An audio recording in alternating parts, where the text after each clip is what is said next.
আচ্ছা বন্ধুরা, বলো তো আমরা যোগ কেন শিখছি? তোমাদের কাছে কি মনে হয় আমরা যোগ শুধু শুধু শিখছি? মোটেই না। যোগ আমাদের বাস্তব জীবনে অনেক ধরনের সমস্যার সমাধানের উপায় বাতলে দেয়। কীভাবে এটা চলো তো দেখে আসি আজকে। খেয়াল করো, এখানে একটা সমস্যা দেওয়া আছে। সমস্যাটা কি? শ্রীলঙ্কা জাতীয় ক্রিকেট দলের 18 জন খেলোয়াড় বাংলাদেশে খেলতে এসেছেন। বাংলাদেশ দলেও 18 জন খেলোয়াড় আছেন। দুই দলে মোট কতজন খেলোয়াড় আছেন? আচ্ছা, আমরা তো প্রত্যেকে ক্রিকেট খেলা দেখি না? তো সেরকম একটা খেলার মধ্যে শ্রীলঙ্কা থেকে বাংলাদেশে মোট 18 জন খেলোয়াড় এসেছে। আবার বাংলাদেশ টিমে আগে থেকে 18 জন খেলোয়াড় আছে, তাহলে মোট কতজন খেলোয়াড় আছে?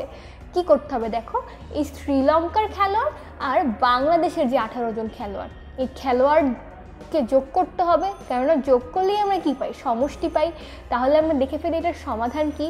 খেয়াল করো, শ্রীলঙ্কা দলের খেলোয়াড় সংখ্যা 18 জন, বাংলাদেশ দলের খেলোয়াড় সংখ্যা 18 জন, এবং যখন আমরা যোগ করছি উত্তর কি আসে? 36 জন। তাহলে দুই দলের মোট 36 জন খেলোয়াড় আছে। তাহলে বন্ধুরা, তোমরা বুঝতে পারছো তো কিভাবে আমরা বাস্তব জীবনে সমস্যার সমাধান করব। চলো আমরা আরেকটু উদাহরণ দেখে ফেলি। খেয়াল করো এখানে কি বলছে। একটি বিদ্যালয়ের দ্বিতীয় শ্রেণীতে 26 জন ছাত্রী এবং 25 জন ছাত্র আছে। দ্বিতীয় শ্রেণীতে মোট কতজন শিক্ষার্থী আছে? আচ্ছা, এইটার সমাধান আমরা কীভাবে করব? খেয়াল করো, ছাত্রী আছে 26 জন, ছাত্র আছে 25 জন।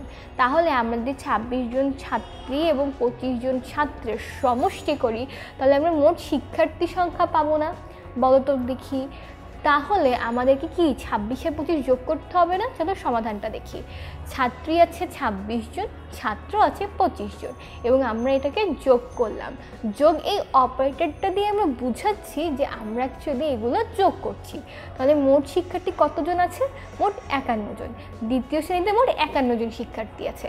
তাহলে বন্ধুরা, তোমাদের পাঠ্য বইয়ে যে এইরকম উদাহরণগুলো আছে সেগুলো খুব চট করে ফেলো তো, এবং করলে তোমরা বাস্তব জীবন সম্পর্কিত সমাধান এই যোগ অঙ্ক দিয়ে করতে পারবে।